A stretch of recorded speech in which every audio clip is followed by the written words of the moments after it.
como arquitecto, y así entiendo mi trabajo, vives en un proceso de mejora continua, de perfeccionamiento continuo, siempre buscando la excelencia y lamentablemente siempre viviendo en insatisfacción, es decir, porque siempre quieres mejorar. A día de hoy, ¿cuántos proyectos hacéis al año aproximadamente? Normalmente en el estudio estamos gestionando alrededor de 40 proyectos activos al año. En el caso de las viviendas, actualmente estamos trabajando en proyectos, pueden existir excepciones puntuales, pero del orden de los 600.000 euros a los 2 millones de euros. Esta parte del no sé cómo decir, del ego, de querer aparecer en la primera página, en la portada, o sea, no la tengo.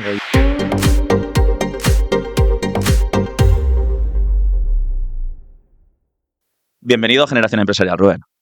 Gracias, Juan. Tenía mucha ilusión de tenerte aquí porque para mí eres uno de los arquitectos más prestigiosos de la Comunidad Valenciana y de España, pero te he traído aquí más para que cuentes tu historia, también de la parte de diseño y arquitectura, pero también la parte empresarial, ¿no? La parte empresarial de un arquitecto, que todos tenéis una parte empresarial. Y sobre todo quería que empezaras a hablarme un poco de cómo es tu historia, ¿no? Si tú desde pequeño ya sabías que querías ser arquitecto o realmente, porque sé que tienes muchas aficiones al deporte, ¿no? Y sé que te gusta mucho el fútbol, o querías ser futbolista y al final fuiste arquitecto, ¿no? A lo mejor también hubieras ahí, la hubieras acertado, ¿no? Pero realmente tenías una pasión por diseñar casas desde pequeño. Cuéntanos un poco tu historia. Bueno, siempre explico que nazco en esa dualidad del arquitecto nace o el arquitecto se hace, ¿no? Yo creo que soy un claro caso del arquitecto nace, ¿no? Soy un arquitecto de Lego desde pequeñito. Mi juego preferido ha sido el Lego. He sido una persona muy activa, he practicado muchos deportes, pero siempre he sido un arquitecto de Lego, ¿no? Cuando estás en etapas iniciales de formación, esto queda como muy lejos. No tengo en la familia antecedentes de arquitectos, ingenieros o incluso constructores o promotores, ¿no? Y vas avanzando en esta etapa formativa y sientes que eso te gusta, pero de verdad, desconoces absolutamente lo que va a implicar esta profesión, vocación o carrera profesional, ¿no? Vas creciendo, eres un buen estudiante y obtienes buenas calificaciones hasta que llega un punto en esta etapa preselectivo en la que tienes ya que decidir, ostras, voy a estudiar esto, otro, ¿no? Y me entrego mucho en todo lo que hago, ¿no? Y haces ese listado, te lo trabajas muchísimo, pero sabes que tienes una nota muy alta y que realmente solo sirve lo primero que pongas, ¿no? Porque vas a acceder a la universidad, a la escuela, ¿no? Que vayas a fijar en la primera posición, ¿no? Entonces, ese es el día que de verdad tienes que elegir en la vida. Lo haces en un momento muy temprano de tu Sí. etapa, de tu desarrollo. Hay teorías que dicen, ¿no? Que no tomes ninguna decisión que no sea revertible hasta los 33 años más o menos, que ahí es donde alcanzamos la madurez, ¿no? Pues esta decisión se toma con 17, 18 años, ¿no? Y ese es el día que dices, ostras, voy a ser arquitecto. Y no tienes ni idea, o sea, no sabes ni lo que significa, ni has estado nunca en un estudio. Como curiosidad, creo que la segunda opción que elegí era ingeniero aeronáutico. Pues tal vez me hubiese gustado, probablemente se me hubiese dado bien, pero disfruto, ¿no? Todavía de mi profesión barra vocación, ¿no? Y siempre digo que cuando estás disfrutando, cuando estás haciendo un trabajo que te gusta, no estás trabajando y estás disfrutando. Ahora hablaremos de otras vertientes de este enfoque profesional, de las finanzas, de los recursos humanos. Existen áreas probablemente, bueno, menos bonitas, menos atractivas, ¿no? Dentro de nuestra profesión, pero sí que tiene mucho de esa parte bonita que te imaginabas, donde hay una cuestión de técnica, pero hay otra, pues, más próxima a las bellas artes, a la búsqueda de la belleza, a la componente artística de nuestra profesión, y que es la que sigue haciendo, pues, que llegues a disfrutar. Me encanta y creo que tengo cierta habilidad con el papel en blanco. Cuando llega un proyecto, cuando recibes un encargo, ese es el momento más bonito. Es decir, cuando sabes ese cliente, esa familia, qué necesita, les conoces, su familia, su forma de vida y demás. Si tienes ahí una parcela, un solar, algo con ciertos condicionantes, normalmente cuanto más mejor, porque el proyecto, cuanto más difícil parezca inicialmente, creo que vamos a tener mayor capacidad para dar una mejor respuesta y creo que eso es lo que se me da bien. Me encantaba el fútbol, soy zurdo, pero fui de pequeñito de Benjamines y Alevines era delantero, luego pasas a medio por la izquierda, luego pasas ya a lateral izquierdo y de ahí sabes, ¿no? Al banquillo, ¿entiendes? Ya vas Conforme dándote te vas cuenta poco haciendo a poco mayor. que vas. Afortunadamente eso lo detecté pronto. Bueno, pero jugaste fútbol, estaba mayor, parte Que del va, que deporte va, y que va. tal. No, no, pero ya me hice entrenador. Es decir, yo he sido 4 años o 5 que pude estar entrenando ya hasta que nació mi primera hija. Que y ya vas era por 3, entrenador. ¿no? Ya vas por 3, Ya voy por tres como y yo. hasta ahí, correcto. Familia numerosa, lo quería conseguir. Somos cuatro chicos, ¿eh? Somos cuatro hermanos, ¿Cómo? Ah, pero no es lo mismo ser hijo que ser ah, padre, no es igual. ¿sabes? También digo que no es lo mismo el nivel de exigencia, creo, de hace 30 años y el que ahora nos autoimponemos Autoimponemos, correcto. dentro de la familia. Pues bueno, obtuve el título de entrenador de fútbol, estuve como 4 o 5 años, pues era entrenador de equipo amateur en Pedralba y por tanto eran más mayores. Entrenas a jugadores que son más mayores que tú como entrenador y eso me encantaba y pues probablemente algún día con más tiempo vuelva, ¿no? a esa faceta, pero más de entrenador. Y sigo jugando en ligas de estas de veteranos y demás, intento estar en forma, igual me preparo para la maratón, que juego a tenis, soy un multideporte que digo yo. Pero porque me encanta y porque disfruto, ¿eh? Es decir, es esa sensación de dejar el teléfono, ¿no? Por supuesto el ordenador, el teléfono, y aislarte, nunca mejor dicho, del mundo y sigo disfrutando con el deporte, igual que lo hago, ¿eh? Con los proyectos. El deporte tiene el hándicap este de la falta de tiempo, las lesioncitas, nos hacemos mayores y queremos hacer ahora lo que no hemos hecho de jóvenes, pues como tiene la arquitectura, ¿no? Sus otros problemitas o conflictos, sobre todo en la propia gestión, ¿no? De la empresa. Va un poco la arquitectura. A ver, realmente tú tienes un despacho que luego hablaremos con varias personas y demás, pero la arquitectura es una profesión bastante, o sea, bastante singular, bastante de no equipo, ¿no? De estar una única persona, ¿no? Creando una única persona proyectando, porque es la que marca el diseño, la que marca la pauta. Sin embargo, has jugado en fútbol, que es un juego de equipo. ¿Cómo eres trabajando en Bueno, equipo? sí que es verdad que la parte esta inicial de la creación, conceptualización, esta fase inicial de un proyecto, de la idea, desde mi punto de vista, es difícil que sea colaborativa. Todos podemos sumar, todos podemos participar en un entorno de trabajo, pero es un poco difícil. Pero a partir de ahí es al revés, es decir, ese arquitecto, ese director de un estudio, ese líder del estudio, es que es el entrenador, o sea, tiene que sacarle lo mejor a su equipo interno, a todos los colaboradores externos, a los propios promotores, es decir, los promotores, los clientes son un agente fundamental y de ellos el éxito de un buen proyecto y de que eso se lleve a cabo, se pueda construir así, depende en buena medida de la calidad del propio promotor. Claro, claro. Y el arquitecto va a ser el líder, va a gestionar equipo propio, equipo externo, subcontrataciones, el tiempo, las decisiones del promotor, cómo le sugestionas, cómo le llevas a decidir unas cosas u otras, la propia gestión de la construcción, del constructor, de los conflictos que siempre van a aparecer, ¿no?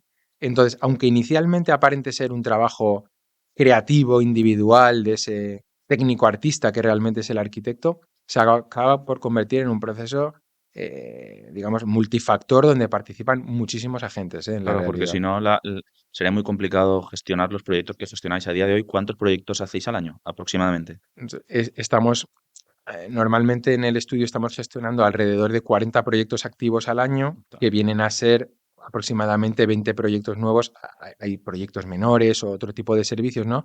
Pero más o menos son 20 proyectos al año, ya que la duración media del proyecto, la extensión, tiende a ser aproximadamente de 2 años. Hay proyectos, Fran, como el que estamos construyendo ahora mismo de la sede de TM Grupo Inmobiliario, en el que no exagero, hay más de 100 personas que participan dentro del equipo de decisión, desde calculistas, ingenierías, consultores, equipo de arquitectura, equipos de supervisión, de auditoría, OCTs, acústicas, Una barbaridad. como equipo técnico, es decir, como personas que han participado en el proyecto. Y ese arquitecto, ese líder, al final es el coordinador de todo, porque muchas veces todos estos componentes de un equipo de trabajo tienen visiones sesgadas o parciales, ellos están atentos, dan una respuesta a una solución o a una necesidad parcial o concreta, pero normalmente dejan de tener en cuenta otra serie de factores, ¿no? Siempre digo que el arquitecto en un proyecto probablemente sin saberlo tome alrededor de 10.000 o 100.000 decisiones en un proyecto, muchas veces no lo sabe o las hace de forma automática o las hace porque ya las hacía así en otros proyectos, pero estos agentes participan, cada uno de ellos, en 200, en 100, en 50 decisiones y muchas veces no tienen en cuenta otras. El arquitecto tiene que cocinarlo, tiene que Claro. saber coordinar esto para que todas esas decisiones resulten coherentes y estén cumpliendo con determinado sello de calidad, con la normativa española, con lo que decidía el promotor, con lo que quería el arquitecto. Entonces, acabamos un poco por jugar a todos esos agentes en Es el un proceso. engranaje total, porque al final muchas veces el calculista piensa solo en el cálculo de la estructura, Por pero supuesto. no piensa en la estética, ¿no? Porque la estética pues le influye un poco. Entonces ahí al final tenéis que hacer un poco de director de orquesta de gestionarlo todo. ¿Cómo fueron tus inicios? ¿Cómo empezaste? ¿Empezaste directamente con tu despacho propio? ¿Trabajas para otro despacho durante un tiempo para coger práctica? No sé, no conozco tus inicios. Sí, o sea, cuando acabo la formación universitaria en arquitectura, ¿no? Sabéis que hay talleres de urbanismo y de proyectos. Pues bueno, el que era el profesor y director del taller de proyectos me animó a empezar con prácticas universitarias en su estudio. En aquel momento era ya por el 2008, prácticamente era el momento de la caída tras en plena crisis inmobiliaria, era prácticamente el peor momento, todo estaba parando, las empresas estaban más o menos quebrando, las promotoras, los propios Un estudios de desastre, tío. arquitectura e ingeniería. Era un estudio de arquitectura e ingeniería relativamente grande o potente en Valencia. Es verdad que también hacían mucha obra pública. Entonces, tras acabar esas prácticas, realmente la salida fue, lógicamente, satisfaces, ese jefe ve que tú tienes potencial, ¿no? Y acabas haciéndote autónomo. Empiezas como autónomo, pactas un salario, pero es difícil de mantener ese salario ya a lo largo del tiempo y prácticamente, pues no sé, probablemente a los 6 meses de finalizar la carrera, pues empiezas con tu primer cliente o con tu primer proyecto. Es muy difícil en ese caso. Imaginad, si ahora seguimos siendo jóvenes, imaginad con Muy 20 jóvenes, Rubén, muy 23, jóvenes. 24 años tener que convencer a un cliente para que descargue en ti, delegue en ti la responsabilidad de construir una vivienda unifamiliar, ¿no? Pues en este caso recuerdo fue una vivienda en el primer proyecto, prácticamente habíamos hecho algún proyecto con Inaval, ¿no? Con José Manuel Barrera, y el primer proyecto ya individual es una vivienda en Vila Marchant. ¿Cómo sale esto? Pues bueno, un arquitecto técnico, amigo de mi hermano mayor, que bueno, le surge esta oportunidad, conoce al cliente y te recomienda. Entiendo que lo tienes que hacer muy bien, trabajar mucho, trabajar muy barato para convencer a ese cliente desde el principio y que, vamos, confíe en ti. Y a partir de ahí es un trabajo más o menos rodado, orgánico, consecutivo, prácticamente durante 15 años. Es decir, es imposible forzar que un estudio de arquitectura crezca de una forma artificial. Es decir, ese crecimiento tiene que ser orgánico, año a año, sostenible. No sabes cómo, pero de repente tienes 2 trabajadores, no sabes muy bien cómo, pero luego son 4, luego son 6 y se da un crecimiento orgánico, casi, casi diría que en mi caso casi es, no es exactamente así, pero casi a trabajador por año, ¿no? Es muy lineal, muy sostenible, porque nosotros no fabricamos rápido, nosotros necesitamos demostrar nuestro producto. Y esas etapas o esos bloquecitos de crecimiento de un estudio de arquitectura llevan cada escaloncito, cada paso lleva 2 años. Es decir, yo estoy proyectando, alcanzando obras de más complejidad, de mayor nivel, de mayor singularidad, pero necesito mostrarlas. Es verdad que siempre hemos tenido inquietud por el 3D, por las infografías, y eso te da una especie te permite adelantar, te permite contar, anticipar lo que estás haciendo, ¿no? Pero realmente necesitas 2 años o 2 años y medio hasta que tú recibes esas superfotografías del fotógrafo y puedes decirle al mundo, a tus posibles clientes, oye, que estamos haciendo He esto, hecho ¿no? esto, claro. Entonces, ahora mismo estamos desarrollando o ejecutando proyectos que la gente todavía no conoce o ha visto en infografías que no son tan atractivas porque afortunadamente, aunque los renders son buenos, las fotos de la construcción son bastante mejores que los 3D, que los renders, para explicar a ese cliente que hoy estoy haciendo este nivel de proyectos, ¿no?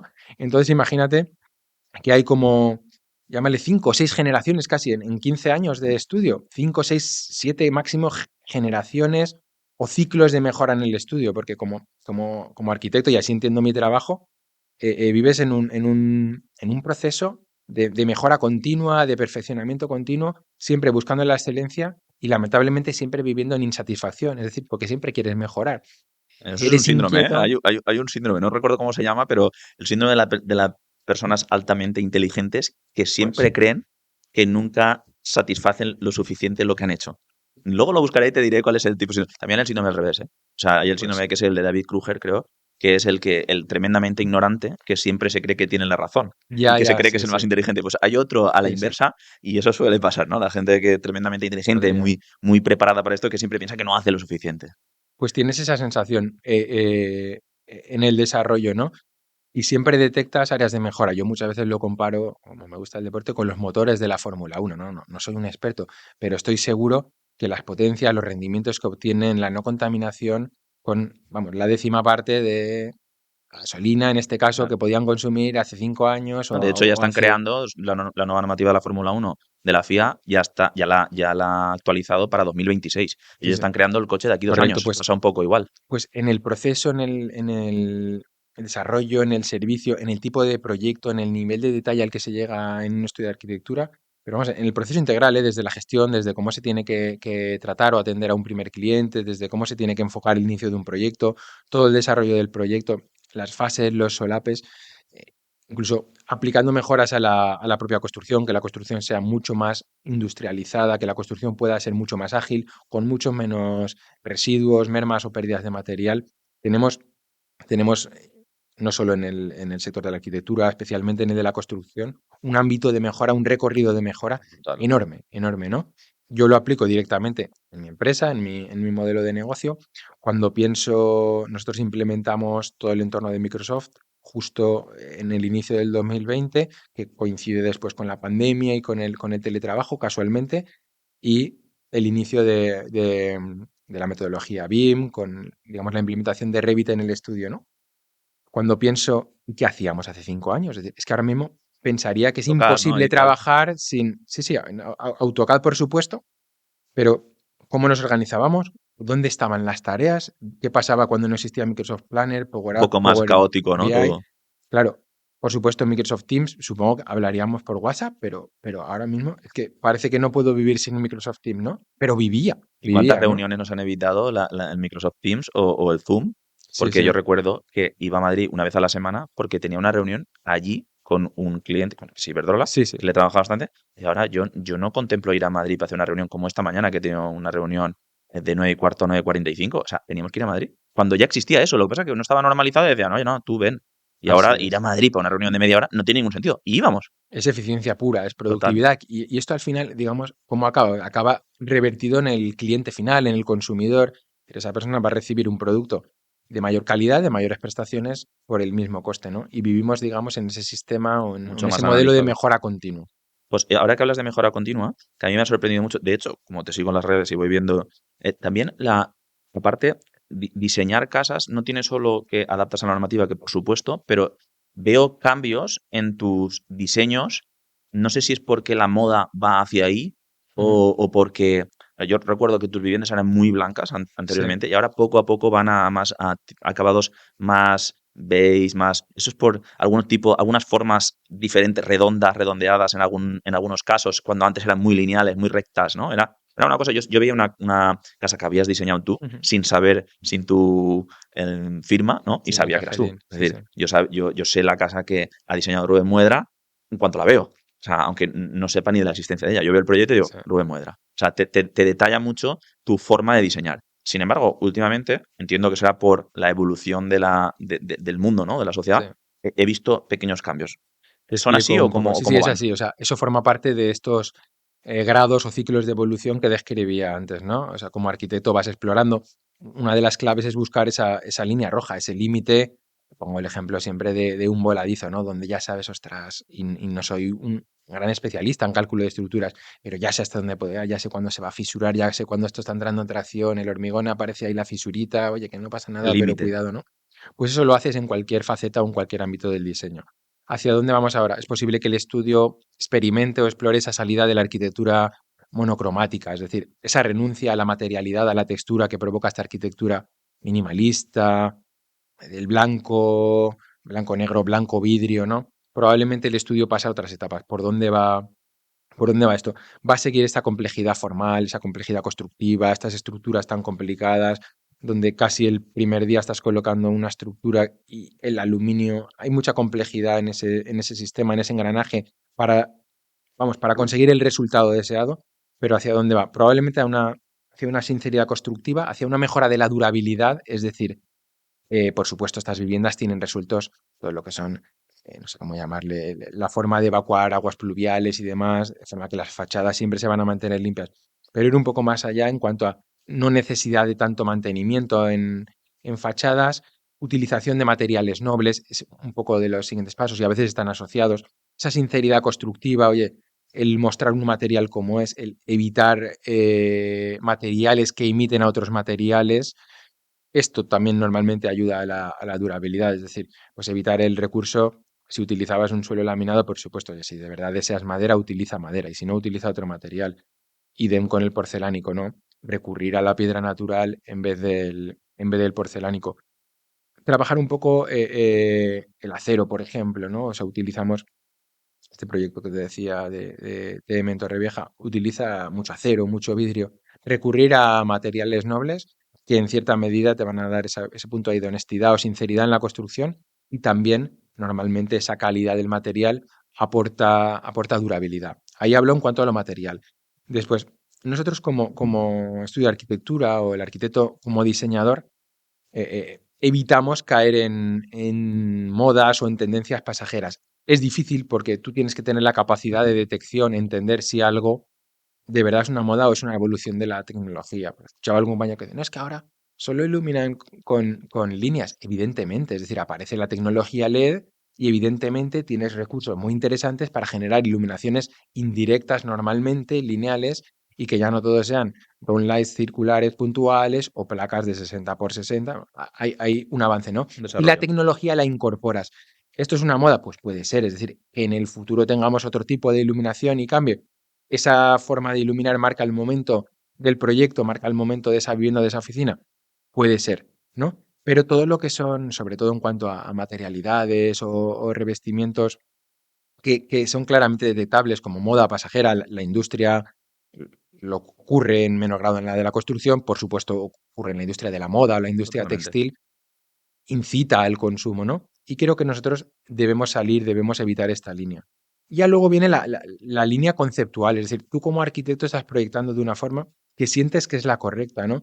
Explicamos a los clientes que si tú has acertado, y esto es un acto de fe, porque el cliente confía en ti, te contrata, pero si tú has acertado esa vivienda, cuando han pasado 10 años más o menos, la ves y dices, ostras, parece que tiene 3. Joder, era correcto el diseño. Estaba haciendo lo que tenían que hacer, otros harán lo mismo, se empiezan a parecer a eso, ¿vale? Y a los Eso 10 te años pasa parece que mucho, ¿eh? tiene Con 3. vuestros diseños, porque yo veo casas, viviendas que has hecho tú hace 10 años, que ahora mismo hay, intentan hacerlo similar. Entonces, decir, Sí, bueno, estabais muy avanzados hace 10 años correcto. para fabricar o Así para es. construir algo que ahora mismo están construyendo.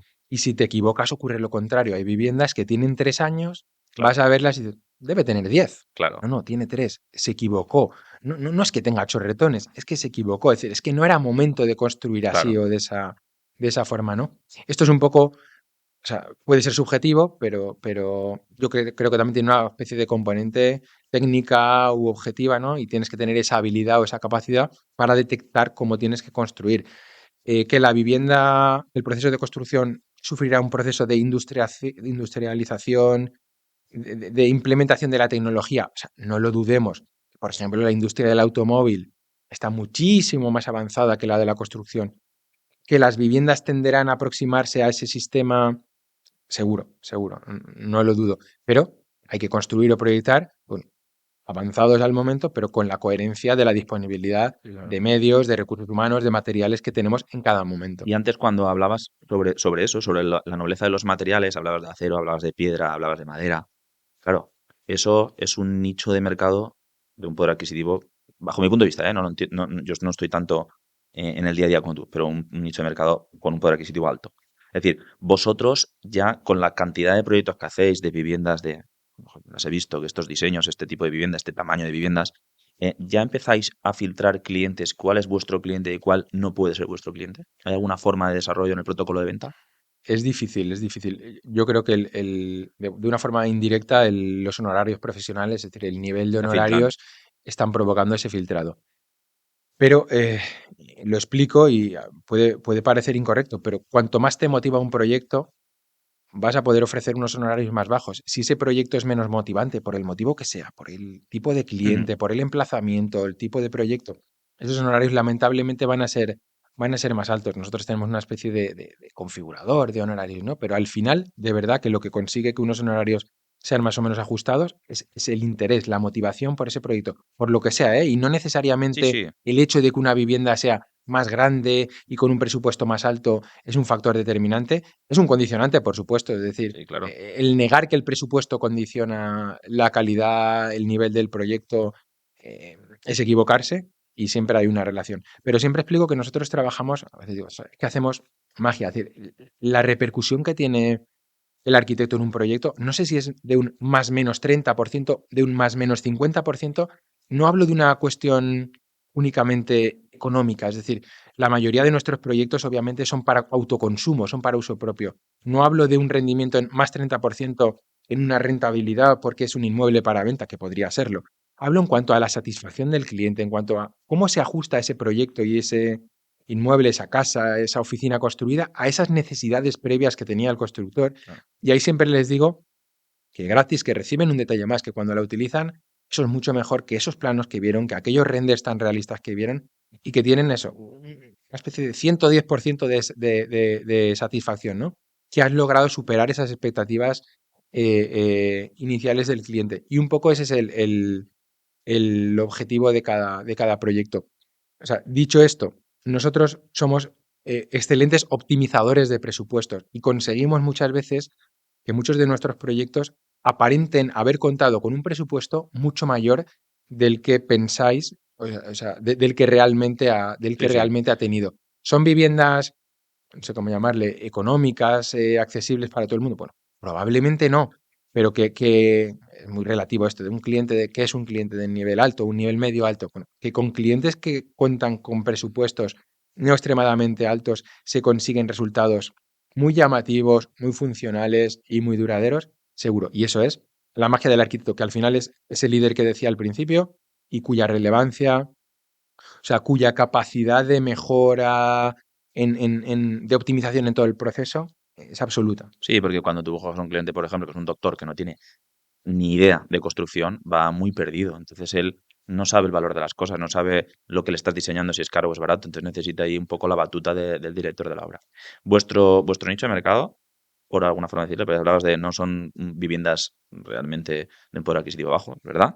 Y está en torno, ¿por dónde? De 1 millón a 3 millones. ¿Cuál es la vivienda más barata que habéis hecho a día de hoy o más competitiva? ¿Qué precio? ¿Y cuál es la que más, En la el, vivienda más grande o más cara que habéis en el caso, diseñado, o proyectado? sea, dominantemente el estudio tiene dos líneas de proyecto principales, pueden aparecer otros, pero es la vivienda unifamiliar, normalmente para autoconsumo, es decir, son autopromociones, y las oficinas, sedes corporativas de compañías, ¿vale? En el caso de las viviendas, actualmente estamos trabajando en proyectos, pueden existir excepciones puntuales, pero del orden de los 600.000 euros a los 2 millones de euros. Pensaba que era más elevado, de 600.000. Donde se puede decir, se puede trabajar, digamos, es la horquilla baja, ¿no? Ya. Empieza a costar, es decir, empieza a ser difícil con ese presupuesto de la superficie, obviamente, Sí, pero claro. empieza a ser difícil conseguir que esa vivienda resulte singular, atractiva y demás. Pero hay muchos proyectos del orden de los 800.000 al millón de euros que estoy seguro que pensáis que han tenido presupuestos mucho Sí, mayores, sí, de ¿no? verdad que yo ahora cuando me dices que la horquilla mínima 600.000 o 700.000, yo pienso en una vivienda de las tuyas por lo de añadir valor, de la Sí, parte sí, del sí. diseño, la parte Ujú. de creatividad, la parte de ejecutar. Eh, yo veo las viviendas que proyectáis después de estar ejecutadas y que la constructora las haya construido junto con vosotros. Veo la vivienda y ahora mismo no, visualmente no soy capaz de ver ninguna que esté por debajo de 1 millón. Puede que Sí, haya sí. costado 700.000, Sí, pero en sí, mi las visión, hay. entonces es lo que hablabas un poco de darle, de que le da el 30%, ¿no? Sí, a lo mejor, o sea, De si tú me valor. dices el presupuesto medio actual en vivienda, a lo mejor estamos trabajando en un presupuesto medio del orden del millón al millón doscientos, pero hay viviendas más económicas, Sí. seguro. Y en el caso de oficinas, pues depende del caso, hay proyectos más singulares, pero bueno, también estaríamos en ese orden de magnitud de proyecto tipo medio del orden de 1 millón de euros de presupuesto de construcción. Tened en cuenta que siempre hay Sí, ahí claro, claro. costes de parcela, Sí, honorarios sí, profesionales, eso está licencias y claro. demás. Vale, ¿tienes algún proyecto que tengas? Yo creo que lo sé, ¿eh? Pero me lo vas a contestar tú porque no sé si alguna vez hemos hablado, tengo la sensación de que te sientes muy orgulloso de este proyecto. Si no la acierto, lugo la hago viva, te Vale. diré, mira, pensaba que era este, ¿no?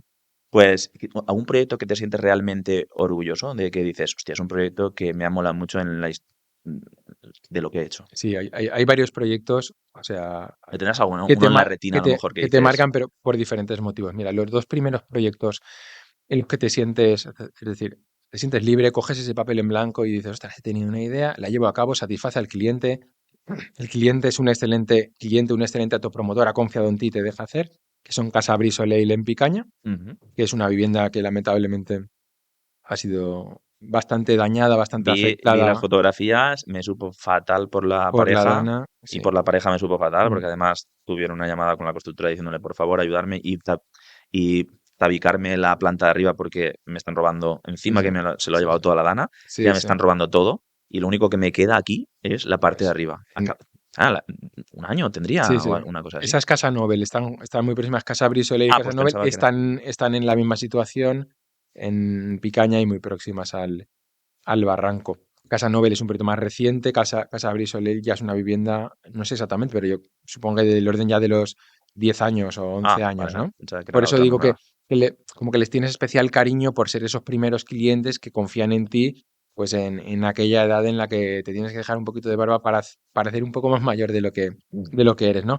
De aquella época es Casa Bri Soleil o Casa Concreto. Esta que es una escultura de hormigón en Aldaya, es muy bonita, en el cinturón Sí, me suena que la he verde de visto. Aldaya, Me suena que la he que visto. también es casi como una pieza escultórica, una escultura de hormigón con un cliente jovencito que confía en ti, que delega, que deja hacer y como que me siento muy orgulloso también de aquel proyecto. Después hay proyectos que provocan esos hitos o esos saltos de Ese nivel de impacto. generación en el estudio. Uno puede ser la sede de Inatura y las oficinas de Inatura en la Esa es Puebla de la que Vallbona, tenía pensada que en ese la puede cabeza. ser el que te lleva también a el siguiente escalón a nivel de proyectos, el que te Sí, abre te también, encasquilla a lo mejor la gente más en unifamiliar y luego dicen, hostia, pues correcto, este también hace oficinas o te hace, abre las puertas de claro, las sedes sedes corporativas. corporativas.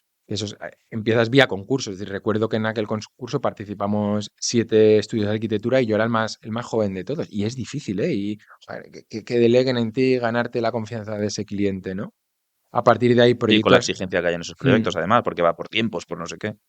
proyectos singulares y que marcan también el desarrollo, crecimiento del estudio, incluso el crecimiento personal.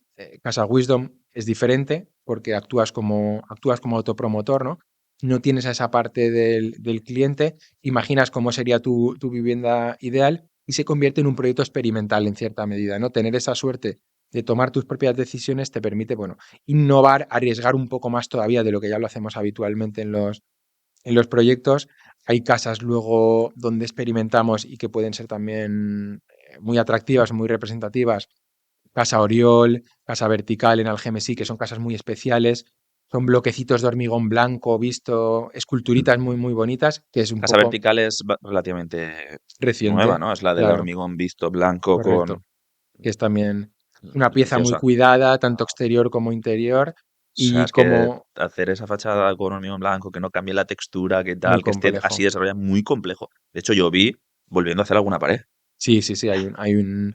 Que digo, ya ha dicho Tened Rubén en que cuenta que no se, que cuadra se el color. hormigonaron muros sin paso de forjado, es decir, muros de una tirada del orden de 11 metros de altura, con hormigón blanco visto. Claro. Hay un muro, en el momento que tienes un defecto, un problema en el encofrado, saltan los espadines y ese muro se abre. Ocurrió en una zona del porche de la vivienda, hay que cortar en un muro y hay que volverlo a, Por eso es la volverlo a complejidad ejecutar. de Sí. diseñar y luego construir una Mm. vivienda de este tipo. Y ya Que luego, luego, pues, luego es impactante. como último, yo diría, para mí casa Brisoleil o casa concreto te posicionan muy bien en la vivienda y ya como último paso, el hito en el que estamos trabajando ahora mismo, la sede de TM Grupo Inmobiliario en Torrevieja, es un edificio impresionante, complejísimo, con certificación LEED, WELL, Smart, es un edificio accesible universal y tiene un nivel de dificultad estructural.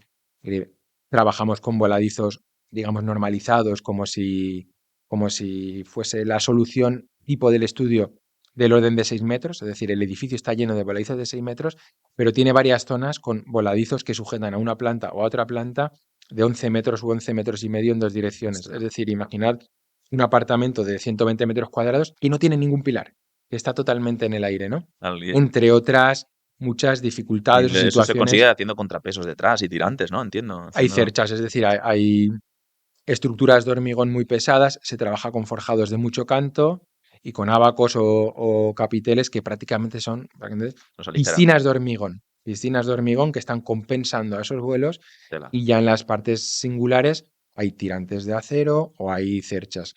Hemos publicado algunos vídeos de la, de Sí, la sí, los he construcción seguido. donde se ve una cercha que prácticamente mide 40 metros de largo y está permitiendo Los he seguido. apoyada en 3 pilares, sujetar a esos 40 Esos metros vuelos. con voladizos de prácticamente en vuelo de fachada esos 11,5 por 11,5.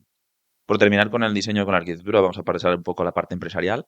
Pero la última pregunta, porque me crea mucha curiosidad, que quería hacerte, es si tú solo creas sin mirar a nadie o miras a los lados. Es decir, eh, controlas la competencia Ahí, de vuestro prestigio, hablo, ¿eh? Evidentemente, pues estáis muy bien posicionados y al final tú estás controlando el diseño de los demás o tú sabes que tu diseño no lo compra la eh, gente que o compra sea, otro diseño. lamentablemente, o sea, me encantaría, digamos, disponer de más tiempo para leer, para investigar.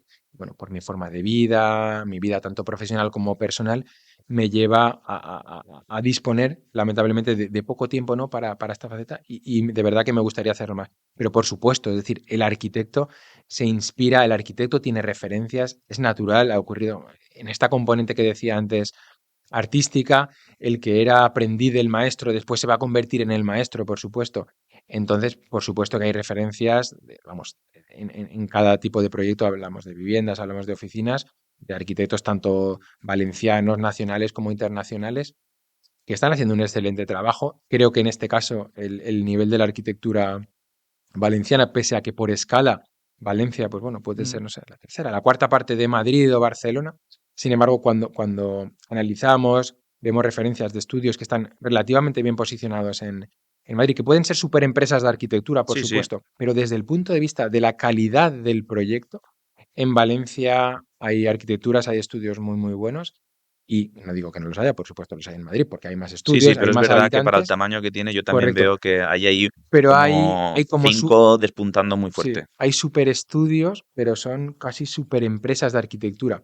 Y yo no lo sé, o sea, Son fábricas de hacer proyectos. correcto, no sé, llegan a promotores muy grandes, a grandes multinacionales, pero es otro tipo, no lo sé, a lo mejor luego voy evolucionando, vas Sí, sí. creciendo personalmente, profesionalmente y evolucionas a ese tipo de modelo de negocio, pero siempre prefiero sentir esa sensación del taller de arquitectura, del arquitecto artesano que todavía dibuja, vive cada proyecto desde el inicio. Y esa sensación de perder la relación con el cliente y con el proyecto, creo que me insatisface o me Ya. preocupa.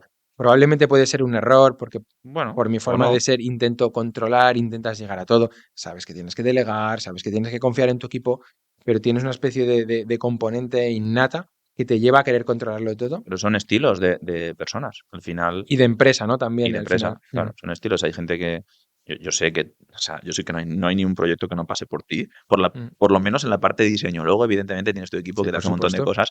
Pero que es una de las cosas que has diseñado todas las viviendas, la parte creativa o la parte de proyecto inicial, desde la cero hasta ahora, todas. Sí, siempre hay colaboración interna. Hay varias modalidades, el estudio en ese sentido ha ido evolucionando, pero normalmente se trabaja con una propuesta directamente de Rubén, una propuesta mía, que normalmente se cruza no contaminada, es decir, sin compartir información, con una propuesta del director de proyectos y una propuesta del coordinador de proyecto. Desde el principio, cuando hay un nuevo encargo, un nuevo proyecto, se asigna una persona que va a actuar, digamos, de forma transversal en todo el proceso durante esos 2 años y medio, que vayamos a extendernos, ¿no? Con el desarrollo del proyecto y de la construcción, se asigna una persona que va a acuerdo. Esa persona, que ya es arquitecto, intentas también que trabaje desde el principio. ¿Qué pasa? Que ellos están trabajando ya muchos años en el estudio y un poco Se están conocen. contaminados por el criterio, el gusto, la El línea estilo, proyectual tal. del estudio. Entonces, esas propuestas tienden a aparecerse. Pero normalmente desde el principio se intenta que se crucen varias propuestas. Depende, a veces puede haber una propuesta más avanzada, a modo casi digamos, de proyecto de delineación inicial, que es revisada en papel, en lápiz y demás, pero la verdad es que normalmente suelo iniciar yo los proyectos todavía en AutoCAD.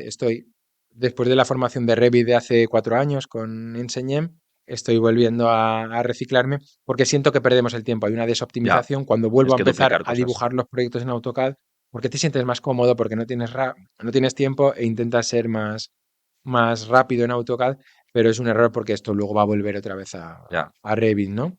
Entonces empiezan los proyectos, los expones, pero sorprenderá lo participativos, lo abiertos, lo horizontales que somos en un estudio de arquitectura, ¿eh? Todos, o sea, el compañero arquitecto en prácticas que lleva un mes y medio en el estudio, ese opina, Aporta. ese participa y le dejas. Es importante, Y porque al final es siempre una vienen, persona joven que tiene correcto, otra historia, no está contaminada, lo que tú correcto, dices, con una idea, con otra visión una diferente. referencia que Bueno, una de suma. las cosas que nosotros aquí en nuestra empresa es premisa total. O sea, yo tengo 37 años que los cumplí hace poco. Sí, Pero la premisa es que no hay nadie en la oficina que se contrate, y igual me equivoco, por encima de mi edad. ¿Por qué? Porque en la parte de producción sí, pero en la parte de oficina de creatividad, hablo de creatividad, ¿eh? En la parte de creatividad y demás, yo creo que las personas jóvenes vienen con otra visión que a lo mejor yo no alcanzo por falta de tiempo, por lo que sea. sí, Por ejemplo, no, una cosa como sí. TikTok. Yo no sé si tú tienes TikTok. No, no, no tengo. Pues yo ahora tengo TikTok y no tenía TikTok. Entonces, ¿por qué? Porque tenemos una persona claro, dice, oye, TikTok es importante. Porque la generación que ahora, la generación que te compra casas ahora, la generación que nos compra a Sí. nosotros, ahora mismo tiene, pues a lo mejor puede tener entre 35 y 50 años, no sé, tu rango, ¿no? Pero dentro de 10 años, Están más en Facebook o en Instagram, claro, supongo, estamos en Facebook y todavía. en Instagram, pero dentro de 10 años el que te compra está en TikTok. Sí, sí. Entonces, yo decía, "Ya", pero claro, como no estás expuesto, entonces me gusta que la generación, la parte que sea más joven, por eso que te aporta de valor, que dices, no sabía ni la existencia de eso. O sea, que decir, yo pensaba que eso se bailaba y se hacía el tonto. No, no, también se puede utilizar Sí. de parte profesional. Tú Entonces, tienes la suerte de haber profesionalizado ya la gestión de la comunicación y de las redes sociales. Los arquitectos sabemos hacer de todo y somos buenísimos en todo, o eso creemos. Y ni sabemos hacerlo ni tenemos tiempo para hacerlo. Y ese es el eterno problema de un estudio de arquitectura, ¿no? Tenemos esa parte de control de herramientas gráficas, de diseño, y tenemos el ego, que eso no suelen tenerlo otras profesiones. El arquitecto siempre te dirá, es que yo soy el mejor haciendo proyectos. Nosotros es que lo hacemos mejor que el otro, claro. Y todos te van a decir lo mismo claro, claro, independientemente de su nivel. claro. Afortunadamente, el que se da cuenta que tiene un ámbito de mejora enorme, que se va a poder seguir creciendo y va a poder seguir mejorando. El que tiene ese ego y dice, yo ya soy el mejor y mira lo que No, hacen los otros arquitectos, es imposible enseñar a a los ese le va a maestros. costar mucho evolucionar, crecer, Hay una desarrollarse, frase ¿no? que dice, si ella es un Pues, maestro, es imposible enseñarlo, porque ya es maestro. ¿Cómo vas a enseñar a un maestro, no? Porque pues no deja que enseñarse de con la otros. comunicación, o sea, por supuesto que nuestros clientes cada vez serán más jóvenes o son de otras generaciones, Y están en pero no, otro canal. todavía no tengo TikTok. Aunque tengo que cambiar mi forma de comunicación y lo detectamos. Es decir, es evidente que la gente quiere mucha más autenticidad. Es decir, Hoy estás cambiando tu forma de comunicación. Vas a estar en un probablemente, podcast que te va a sí, escuchar gente puede de ser. gente, pues normalmente es gente joven, y es una forma de comunicar diferente. Yo te he visto en Incluso, muchas mesas redondas, te he visto en la sí, sí. radio, en muchos sitios, pero aquí no se comunica igual que en una radio, que es diferente. en- Diferente, es un canal pues diferente. tengo confianza contigo y probablemente exponga cosas que a lo mejor en otro contexto, en No los otro dirías. ámbito, No los no lo dirías. haría y a lo mejor hasta comunicas bien.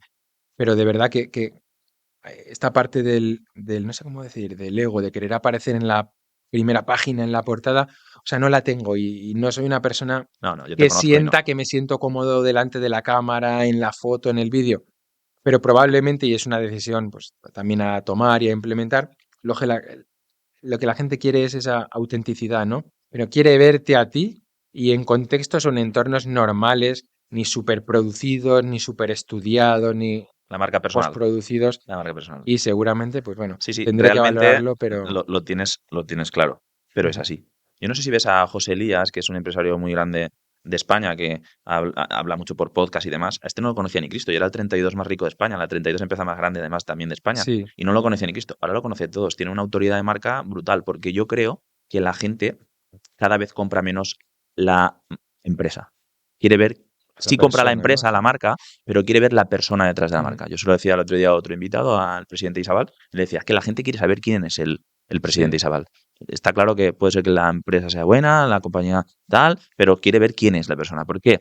Hay una razón muy fácil, porque una empresa hoy puede estar y mañana no.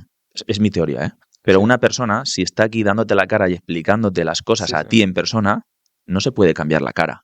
La empresa puede cerrar y cambiar de nombre, pero la persona no se puede cambiar la sí, cara. sí, así es. Si yo he dicho esto, yo he dicho esto. Entonces, yo creo que la gente cada vez confía más en la marca personal.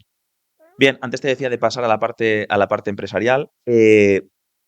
¿Tenéis un protocolo desde, creo que lo has dicho antes que sí, desde que entra un cliente por la puerta? Primero, ¿cómo os vienen los clientes? Si les vienen por otras referencias, os vienen por las redes sociales, ¿de dónde os llegan los Sí, o sea, clientes? hay el principal cliente, el primer cliente del estudio es recomendación. Es decir, nosotros trabajamos muchas veces dices, ostras, ¿qué estoy haciendo aquí? Estoy perdiendo tiempo, estoy perdiendo dinero. Pero luego te das cuenta de que esto tiene sentido. O sea, buscas relaciones, ya no digo ni a medio plazo, a largo plazo. Nuestro cliente es un cliente difícilmente recurrente. Puedes tener el caso del empresario que coincide en Mm, vivienda y oficinas y demás. Pero claro, uno no está construyendo viviendas cada 3 años, otra vivienda y otra vivienda. Entonces, el caso del cliente recurrente es un poco difícil. A veces ocurre pues, en entornos ya de empresa donde puedes construir a varios de los socios o a alguno de los hijos o hijas de los socios y demás, se puede dar, ¿no? Pero buscas relaciones a largo plazo.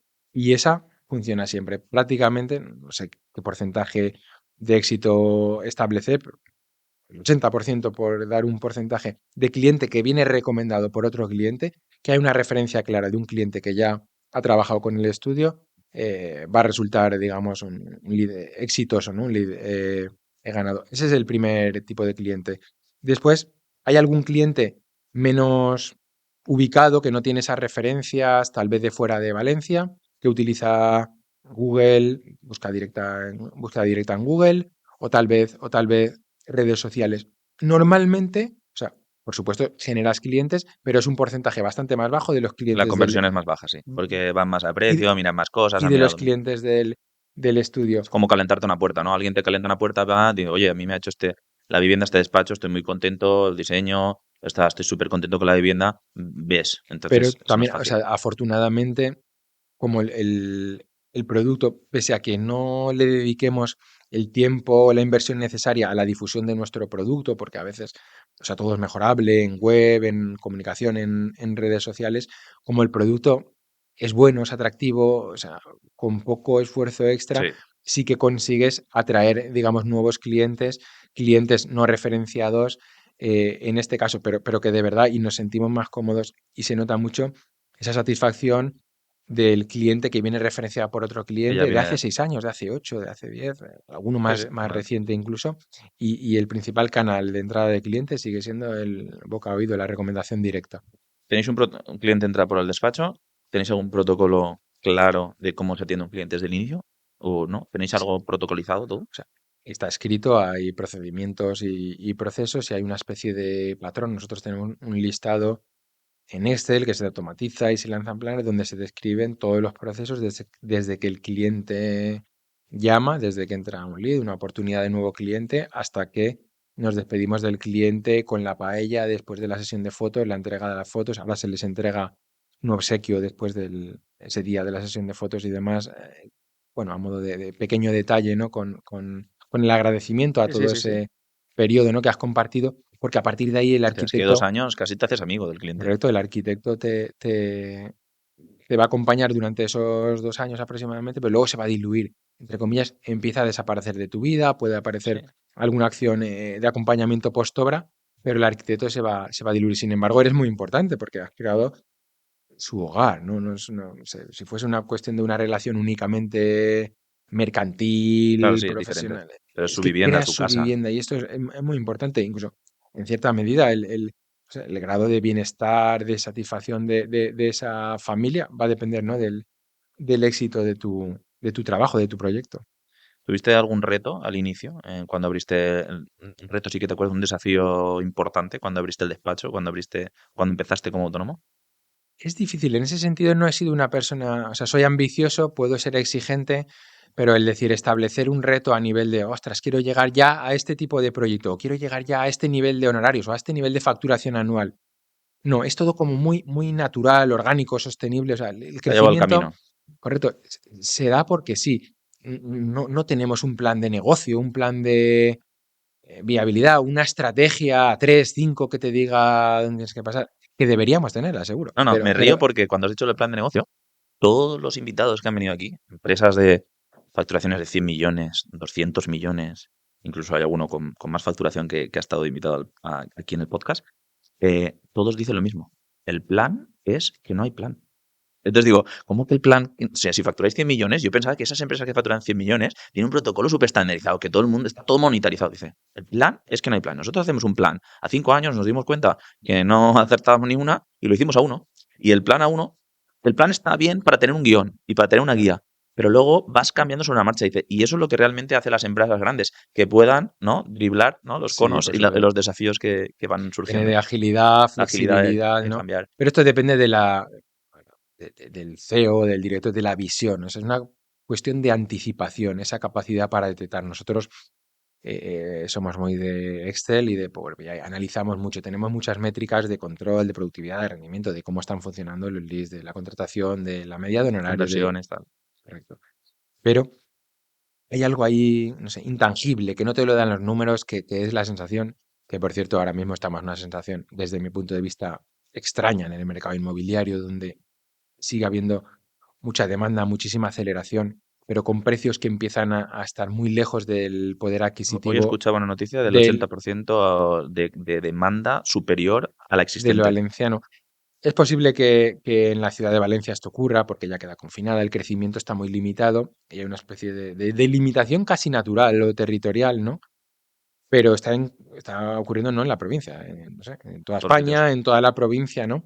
Y en nuestro caso, en el de la comunidad o en el de Valencia, hay un claro empuje internacional, hay un claro empuje económico por la llegada de cliente, comprador, inversor internacional de muchos países que no eran habituales en Valencia o en la comunidad valenciana y que siguen empujando los precios al alza y que está perjudicando, digamos, a la calidad de vida del valenciano, de la familia normal, tradicional valenciana, salariados, con puestos de trabajo correctos, pero sin ser, pues, ¿no?, necesariamente empresarios, superdeportistas y demás, ¿no? Y esto puede provocar que próximamente haya una especie no crisis inmobiliaria en ningún caso, no sé, tal vez social. Hay un desajuste ya entre el poder adquisitivo y dificulte la calidad de vida ahí en este país, que es un país, considero que desde el punto de vista de impuestos, extremadamente solidario. Es un país con una hacienda, una agencia tributaria casi perfecta, probablemente de las mejores del mundo desde el punto de vista del empresario. Es una hacienda muy difícil, muy compleja, pero desde el punto de vista de la calidad de vida es casi perfecta. Entonces, eso está permitiendo, digamos, esa reversión desde el punto de vista de la solidaridad, de lograr un país más o menos justo, más o menos equitativo, en el que todo el mundo tiene acceso, pues, a A casi hogar, todo. a alimentación y A demás. casi todo. Pero, no sé, tengo la intuición, y esto es esa parte de visión, de anticipación que te comentaba, que no es un problema inmobiliario, es decir, no estamos construyendo más de lo que necesitamos, hay un problema, un desajuste de oferta y demanda, eso está provocando que sigan subiendo los precios, pero eso está desplazando al Aparte, usuario, al consumidor local, yo también veo, aparte de todo esto que decías, es que sobre todo los oficios, ¿no?, de la construcción. por Tú supuesto. entiendo que no quieres que tus hijos sean albañiles, igual que yo, no quiero. Luego serán lo que quieran. Ujú. Evidentemente, yo estoy dispuesto a que mis hijos sean lo que quieran, pero yo no los voy a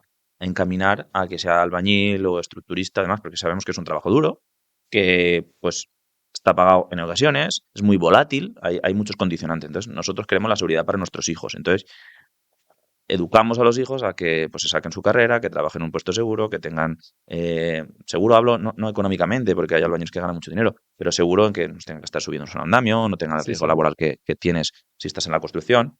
Entonces, eso está haciendo que cada vez sea más complicado tener mano de obra para la construcción. Y eso también encarece los precios. Aparte del factor que tú hablas, o sea, es tremendamente complicado encontrar un profesional o sea, yo creo que, por ejemplo, los carpinteros ebanistas están en peligro de extinción. Sí, O un fontanero bueno, fontanero, y bueno, un sí, sí, sí. fontanero que sepa de la profesión, está en peligro de extinción. Entonces, eso también va a hacer que encarezca. Y sobre todo, claro, el anillo este que tiene Valencia, que está protegida la huerta valenciana, hacia la Correcto. derecha tiene el mar, y luego La Albufera. está la Albufera. Entonces, está ahí como encajonado, los solares cada vez son más caros y va a encarecer la vivienda. Es verdad que mi padre tiene una casa de 400 metros cuadrados y mi padre era un autónomo que tenía un salario muy normal. Y hoy en día tener una vivienda de 400 metros cuadrados es de hiperricos. Sí, O sea, porque claro, si la OCDE dice que con 30.000 euros ya eres clase alta, pues para comprarte una casa de 400 metros hoy en día claro. tienes que ganar 100.000 al año y eres hiperrico con eso. Entonces sí que hay un desajuste importante. Bueno, hagamos un tema que no sé que no te gusta tanto como a mí tampoco me gusta tanto, que el tema en el despacho, claro, al final sois empresas y también tenéis que gestionar la parte humana, ¿no? ¿Cómo seleccionáis talento? ¿Cómo retenéis talento? Que eso también hoy en día es muy complicado, dado que a la gente le gusta mucho pivotar. A la gente joven pues le gusta pivotar, no por tema económico, pero le gusta, pues a lo mejor le gusta vivir en Bruselas y dice, bueno, pues voy a buscarme un despacho en Bruselas o una cosa de esta. ¿Cómo seleccionáis por una parte el talento y cómo lo retenéis? O sea, por una parte, igual que hablo de que el proceso de proyecto, el sistema de gestión del estudio evoluciona, también ha cambiado bastante la forma de selección del personal.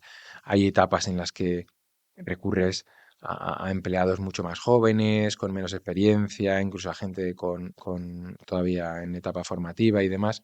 Yo siempre hablo de que debe existir un equilibrio, pero en nuestro caso la evolución pasa por buscar personas que ya tengan experiencia, es decir, todavía más jóvenes que el CEO, que el director del estudio, pero que ya tengan cierta experiencia, ¿no? Que todavía se puedan moldear, acomodar a la forma de trabajar en el estudio, pero que ya tengan cierta experiencia. Lo de retener o no retener, tened en cuenta que si hablamos de que en la construcción es difícil localizar a personal de calidad, en la arquitectura, el arquitecto va a ser también bastante exigente. El personal técnico aspira a tener unas buenas condiciones y lamentablemente existen muchos de estos albañiles que tienen mejores salarios que los arquitectos. Sí, Lamentablemente sí, la sí, realidad económica totalmente. es esta, ¿no? Están muy Entonces, desequilibrados los vamos a convenios. trabajar con mucha libertad. Es decir, el fin es que el arquitecto esté motivado, le guste su trabajo, esté ilusionado, ¿vale? Si no, el arquitecto no va a rendir. Nosotros trabajamos en un ordenador, hacemos líneas. Tú puedes estar ahí haciendo clic y en un día modelarte la vivienda o necesitar 27 días para modelar mi vivienda, porque tú no puedes medir, pues no, está ahí en un ordenador, está sentado. Necesitas sí o sí que esa persona se sienta motivada. Y eso se consigue pues con mucha disponibilidad o libertad horaria. Se consigue motivando al cliente que sienta que está creciendo de una forma relativamente rápida dentro de la Proyecto de organización, futuro, lograr. respetándole, haciéndole, como decía antes, partícipe de cualquier decisión de los proyectos que trabaja y de los que no. Vamos implementando nuevos sistemas de compartir información. Cada vez que hay una visita de obra, se comparten 4 fotos a los compañeros. Todos, ahora mismo en ese grupo de Teams somos 21 a 22 personas, todos saben que X persona, Javi hoy ha ido a ver una obra en Santa Bárbara y ha subido 4 fotos.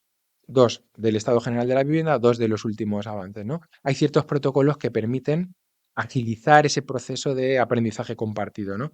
Todos los lunes por la mañana, que se empezaba con reuniones pues internas, con la directora de proyectos, con servicios generales, con comité de dirección. Ahora se ha cambiado. Los lunes por la mañana, la primera media hora, es para todos. Se tratan temáticas diferentes, se comparte aprendizaje, se comparten errores, se trata de temas desde cómo atender a un cliente. Es decir, hay diferentes personas que pueden atender llamadas, ¿no? Pues requieren de cierta formación, de cierto reciclaje, porque todo cambia, ¿no? A lo largo del tiempo. La clave, primero que estén motivados, es decir, es imposible retener a nadie. Esta gente joven puede ser inquieta porque buscamos gente brillante, ambiciosa, ¿no? Pero siempre vas a correr ese riesgo de que pretendan o puedan dar el salto pues, a otros estudios de arquitectura o a otra ciudad. Ellos se tienen que sentir cómodos. Afortunadamente, el entorno de trabajo nos ayuda, estamos en el centro, gente muy joven. Valencia es una ciudad atractiva y eso permite, oye, que el que está viviendo en Valencia normalmente tienda a Me sentirse gusta. cómodo. Pero a partir de ahí, cuando hay alguna decisión de salida, pues, respeto absoluto, es decir, Sí, sí. se le da las gracias, se fija el momento de la salida y ya está. Nosotros intentaremos que esa persona se sienta cómoda, pero tiene que tener ese punto ahí, no sé, de motivación, no sé si pasional o vocacional, pero al menos tiene que sentirse motivado. Si esa persona se nota que está aquí, no sé, ya que la silla le sujeta a él, que no está motivado, que no está activo, normalmente no va a acabar por durar mucho en el estudio. Mejor que Y salga. sin embargo hay compañeros que están, bueno, prácticamente desde el Inicio. origen del estudio. A veces cambia, por ejemplo, Emilio Belda, que ha estado conmigo muchos años, que es un compañero de Játiva, pues cambia tu situación familiar, Sí, con los hijos y demás, y tienes que tomar decisiones. La relación es ideal, es perfecta, pero tienes que tomar la decisión de cambiar tu centro de trabajo, ¿no? Por sí, una sí. cuestión ya puramente Geográfica. familiar. Eso es. ¿Qué es lo que más valoras a la hora de seleccionar a una persona? ¿Qué es lo que más valoras? ¿Qué son los valores que para ti dices, ¡buah! Aquí no fallo. La motivación por pertenecer a este equipo, es decir, no voy a desvelar, digamos, los trucos o No, no. las principales preguntas Sí, sí, son los importantes valores. de las entrevistas, pero tienes que sentir que quieren estar aquí, que quieren estar contigo, que quieren pertenecer, ¿no? a ese equipo de trabajo. Tiene que ser siempre gente muy joven. Lógicamente, hoy en día nos está limitando mucho Revit. Es curioso, ¿no? Y dirás, arquitectos jóvenes, Revit. Ostras, la cantidad de arquitectos que no están aprendiendo Revit ni siquiera en la universidad y que no tienen formación como para trabajar en Revit y normalmente se está intentando que al menos cuenten con un idioma adicional, ¿no? Es decir, pues inglés o francés o algún otro idioma, porque siempre va a sumar. Y tengo claro que en esa tendencia, es coherente con lo que comentaba antes, de internacionalización, de Valencia, de globalización, cada vez vamos a atender a más cliente internacional respecto al local. ¿Qué porcentaje tenéis de extranjero nacional? Ahora mismo debe ser la cuarta parte ya cliente internacional. 25%, ¿no? No tiene por qué ser. Es verdad que ahora mismo en Valencia, cosa que no existía antes, hay mucho cliente hispanoamericano que no teníamos ahí, colombianos, mexicanos, venezolanos, ¿no? Donde el idioma no se convierte en una barrera, cuando tradicionalmente ellos hubiesen preferido Madrid u otras zonas frente a Empiezan a venir a Valencia. Valencia. Pero prácticamente ya en la cuarta parte de los clientes, y no, prácticamente será un tercio son clientes ya, de los nuevos clientes, un tercio prácticamente son clientes internacionales. ¿Cómo gestionas lo que decía, ¿no? Ahora estaba pensando es verdad, yo, por ejemplo, puedo poner a un tío a pasar cable y sé los metros de cable que pasa, ¿no?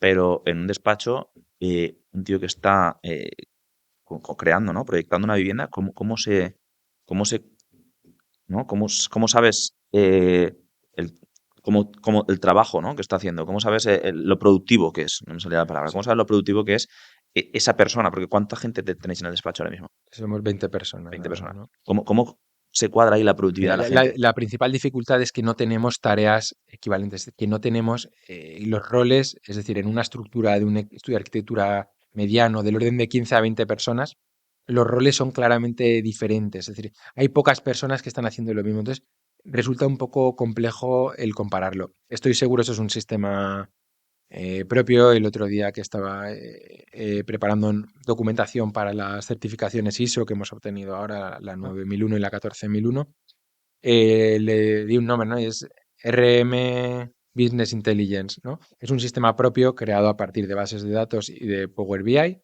y lo que estamos analizando es la eficiencia. Tenemos dos unidades o dos parámetros para medir la eficiencia. Una son los metros cuadrados de proyecto, metro cuadrado equivalente. Siempre hay un factor de corrección que va a determinar, en función de la dificultad del proyecto, cuántos metros reales serán. Imagínate que haces una vivienda de 200 metros extremadamente compleja. Habrá un factor de corrección del 1,3, ¿entiendes? correcto, sí, hay un factor. Entonces, los empleados recogen cada una de las tareas por fase y subfase y proyecto, ¿no? Tú tienes el día, la hora, vía aplicación también propia, vía Power Apps, ¿no? Todo dentro del entorno de Microsoft.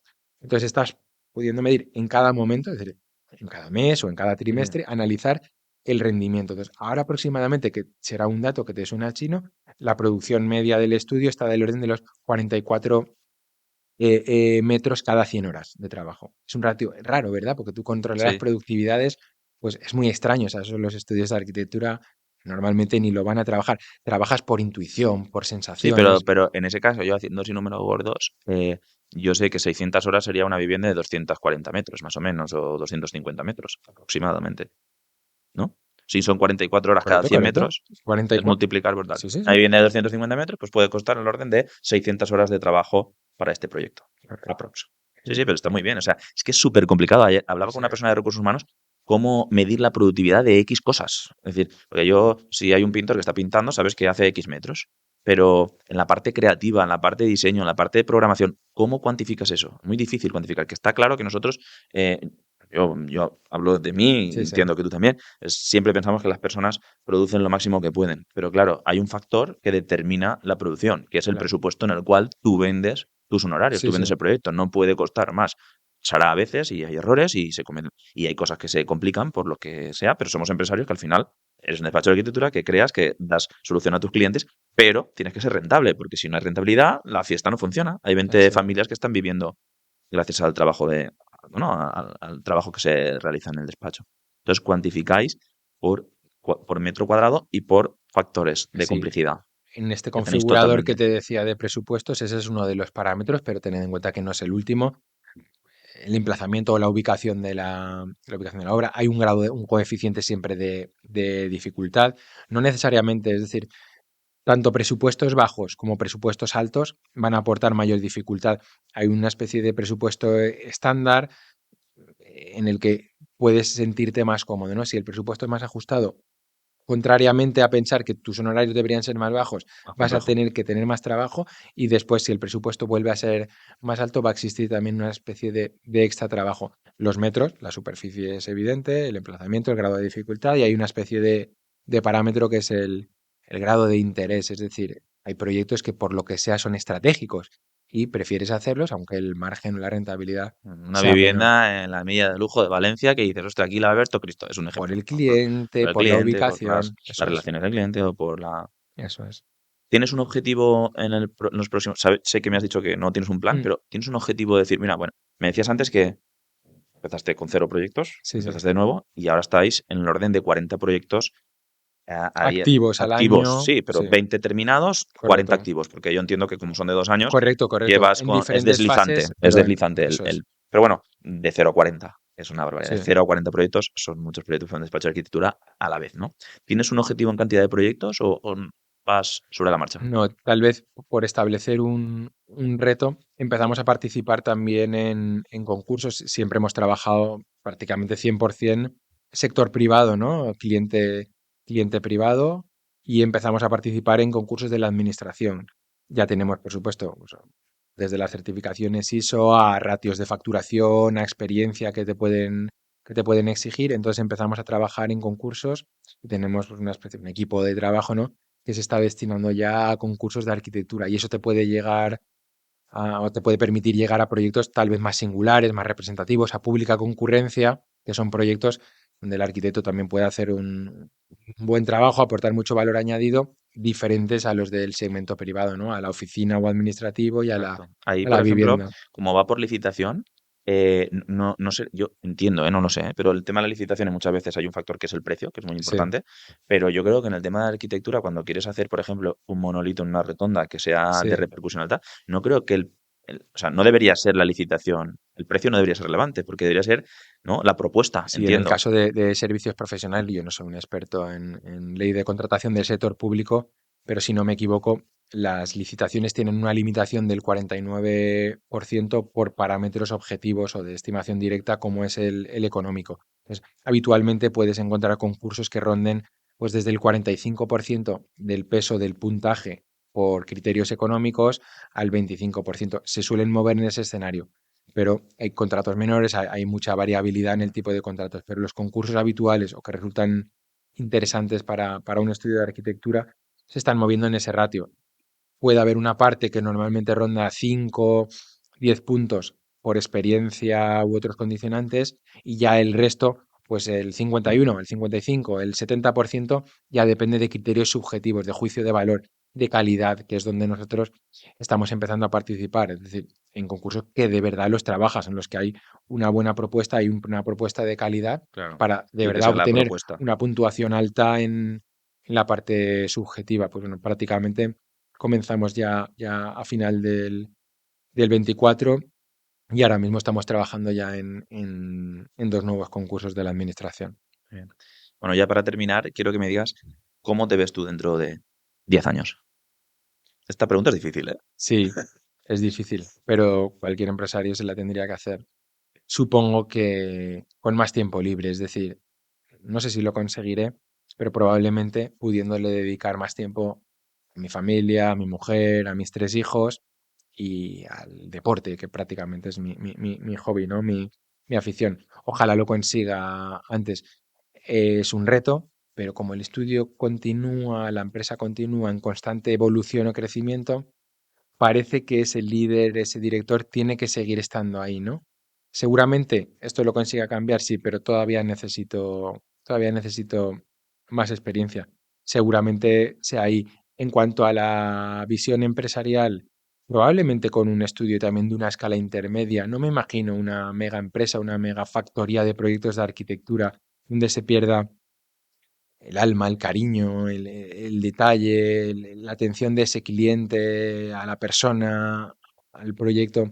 Me imagino más un estudio también. Puede crecer tal vez en número de empleados, probablemente se mantenga el número de proyectos y esos proyectos sean de más tamaño, más exigencia, ¿no? Pero siempre con esa idea, ¿no? De estudio, taller de arquitectura y no de empresa o de factoría, ¿no? De proyectos de arquitectura. Probablemente Hay que me tener en vea ahí. cuenta que, de hecho, tu empresa lleva tu nombre. Y eso Mm, es muchas veces complicado, ¿no? Porque es Rubén Muera Arquitectura, o sea, depende correcto. mucho de...